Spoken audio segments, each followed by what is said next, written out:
ପ୍ରିୟ ଦର୍ଶକ ବନ୍ଧୁ, ଜୟ ଜଗନ୍ନାଥ। ସମସ୍ତ ୟୁଟ୍ୟୁବର ଦର୍ଶକଙ୍କୁ ମୋର ନମସ୍କାର। ପ୍ରିୟ ଦର୍ଶକ ବନ୍ଧୁ, ସ୍ୱାଗତ କରୁଛି ଆମର ୟୁଟ୍ୟୁବ ଚ୍ୟାନେଲ ପ୍ରାର୍ଥନା ଦୁନିଆକୁ। ଆଜି ଆମେ ଜାଣିବା ଠାକୁର ପୂଜାରେ ସମ୍ପୂର୍ଣ୍ଣ ଆଳତି ମନ୍ତ୍ର ବିଷୟରେ।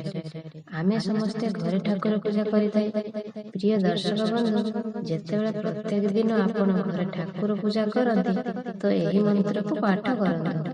କର୍ପୂର ଗୌରମ୍ କରୁଣାବତାରମ୍ ସଂସାର ସାରମ୍ भुजगेन्द्रहारं सदा वसन्तं हृदयारविन्दे भवं भवानी सहितं नमामि सदा महेशं बलसूपमीशं कण्ठे सुबीशम् अभयामहेशम् एलं पुरीशं कनकावतीशं भवं भवानी सहितं नमामि कर्पूरपूरेण महरेण सुवर्णपात्र दर्शनस्थितेन प्रतीपभासा सहसा गतेन नीराजनन्ते जगदेव पूर्वे कर्पूररेणु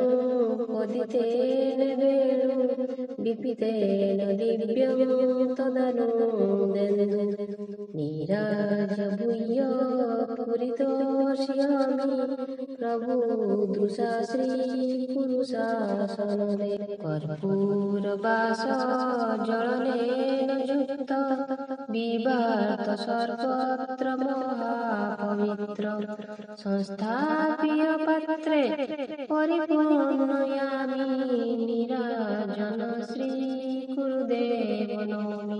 दर्शक बंधु, आज थिला ए ठाकुर पूजार संपूर्ण आरती मंत्र।